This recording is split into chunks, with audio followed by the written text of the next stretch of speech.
Study writer return চ্যানেলে সকলকে স্বাগত। আজ ষষ্ঠ শ্রেণীর রায় মার্টিন প্রশ্নবিচিত্রা 2025 বইটি থেকে পেজ নাম্বার 54 ইংলিশ সাবজেক্টের ফার্স্ট স্কুল অর্থাৎ রামকৃষ্ণ মিশন বিদ্যাভবন এইচএস মিদনাপুরের অর্থাৎ প্রথম পর্যায়ক্রমিক মূল্যায়নের ফার্স্ট স্কুলটা আজকে আমি সলভ করে দেব।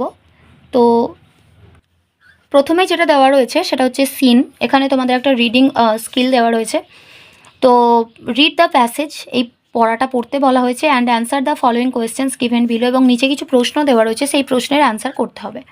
তো এটা তোমাদের দ্য ক্লাউন চ্যাপ্টার থেকে দেওয়া হয়েছে এই প্যাসেজটা। তো আশা করি তোমরা সেটা বাড়িতে পড়ে নিয়েছো। তো আমি আর এটা পড়াতে যাচ্ছি না, আমি ডাইরেক্ট কোয়েশ্চেন অ্যান্সারে চলে যাচ্ছি। প্রথমে এর দাগের কোয়েশ্চেন রয়েছে, অ্যান্সার দ্য ফলোয়িং কোয়েশ্চেন্স, নিচের প্রশ্নগুলির উত্তর দাও। 1. What did toffee notice in a corner of the shop, সেই দোকানের একটা কোণে টাফি কি লক্ষ্য করেছিল? টাফি নোটিসড এ ডলস হাউস, টাফি দেখেছিল একটি পুতুলের বাড়ি, in a corner of the shop, সেই দোকানের একটা কোণে।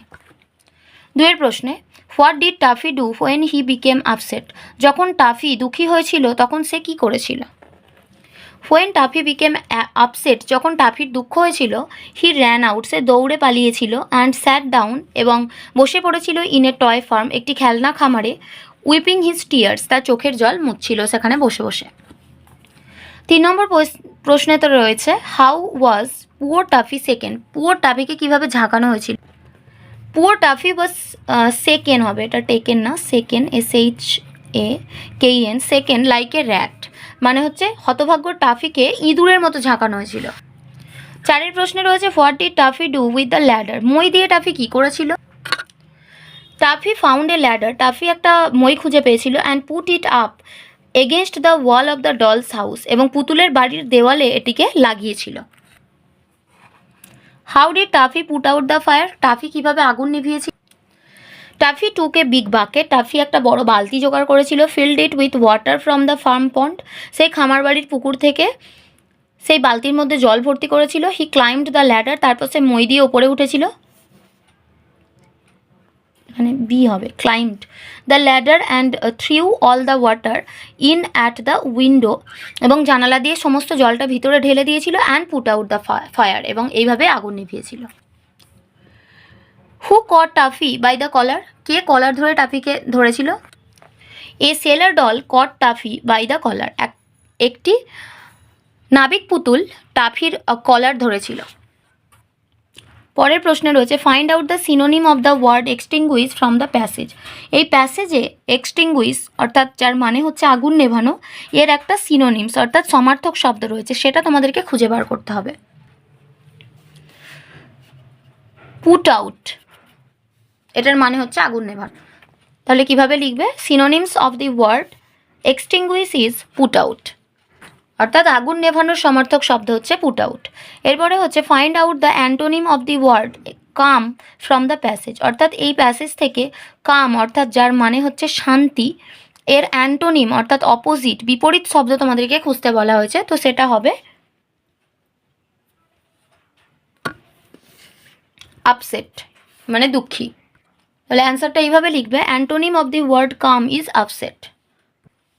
এরপরে প্রশ্ন রয়েছে, write the name of the animal mentioned in the passage, এই প্যাসেজে যে প্রাণীর নাম করা হয়েছে সেই প্রাণীটার নাম কি? Rat. The name of the animal mentioned in the passage is rat. 8 দাগে রয়েছে, রাইট টি ফর ট্রু, সত্য হলে টি লিখতে হবে, আর এফ ফর ফলস স্টেটমেন্ট, এবং মিথ্যা বাক্য হলে সেক্ষেত্রে এফ লিখতে হবে, ইন দ্য গিভেন বক্স, এখানে যে বক্স দেওয়া রয়েছে সেই বক্সে। The toy clown was cooking porridge, খেলনা ভাঁড়টি পরিজ অর্থাৎ পায়েস রান্না করছিল, এটা ফলস হবে, মিথ্যা, কারণ নাবিক পুতুল অর্থাৎ সেলার ডল সে কিন্তু পরিজ কুক করছিল। গ্রামার অ্যান্ড ভোকাবুলারিটা দেখো, 2 দাগে change the gender of the following words, নিচে যে ওয়ার্ডগুলো অর্থাৎ শব্দগুলো দেওয়া রয়েছে তাদের লিঙ্গ পরিবর্তন করতে দেওয়া হচ্ছে। RAM র্যাম, র্যাম মানে হচ্ছে তো ভেড়া, তো এটা হবে EWE, এটার মানে হচ্ছে ভেরি। 2 নম্বর হচ্ছে ডাচেস, DUCHESS, ডাচেস, এটার মানে হচ্ছে সর্দারিনী, তো এটা হবে ডিউক, DUKE, ডিউক মানে হচ্ছে সর্দার।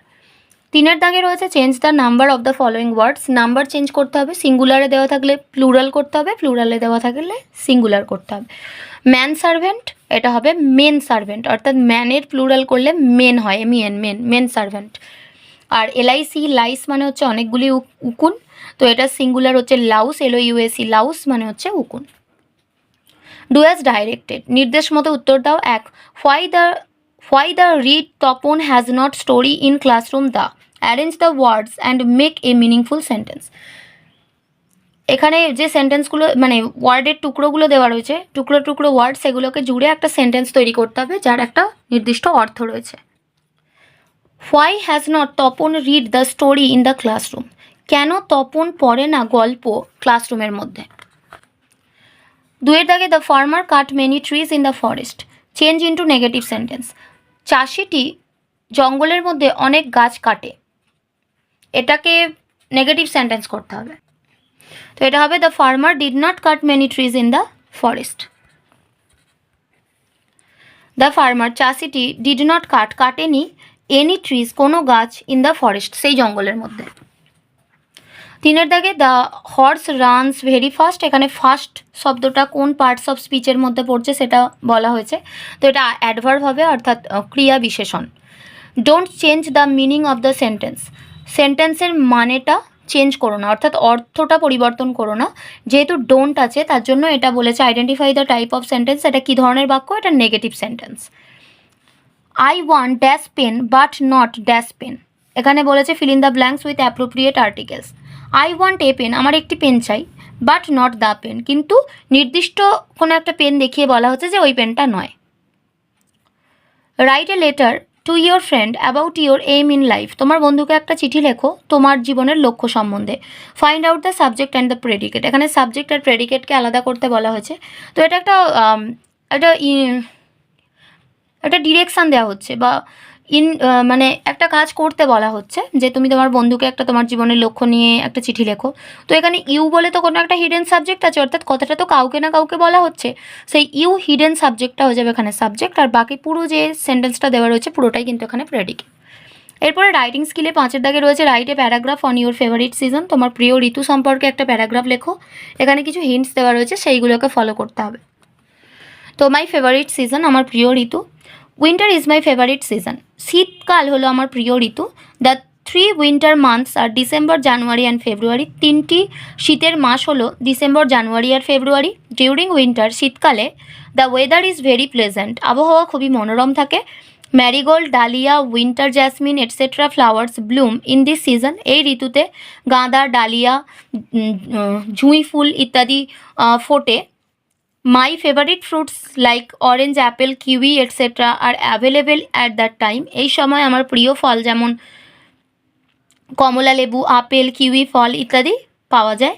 সাম diseases like flu, common cold, pneumonia affects people, এই সময়েই কিছু রোগ যেমন ফ্লু, সাধারণ সর্দি কাশি, নিউমোনিয়া ইত্যাদি মানুষকে জর্জরিত করে ফেলে। Various types of fair are held and festivals like Saraswati Puja, Christmas and New Year's Day are celebrated in this season. বিভিন্ন ধরনের মেলা এই সময় হয় এবং বিভিন্ন উৎসব যেমন সরস্বতী পুজো, ক্রিসমাস, নববর্ষ ইত্যাদি মানে সেলিব্রেট করা হয়, উদযাপন করা হয় এই ঋতুতেই। So I like winter the most, তাই আমি শীতকালকে ভীষণ পছন্দ করি। আজ এ পর্যন্ত, ভিডিওটি ভালো লাগলে একটা লাইক দিও, আর পড়াশোনা সংক্রান্ত এরকমই আরও অনেক ভিডিও পেতে আমাদের চ্যানেলটি সাবস্ক্রাইব করে পাশে থাকা বেল আইকনটি প্রেস করো আর বন্ধুদের সাথে শেয়ার করো। ভালো থেকো, ফিরে আসছি নেক্সট ভিডিওতে। Thanks for watching.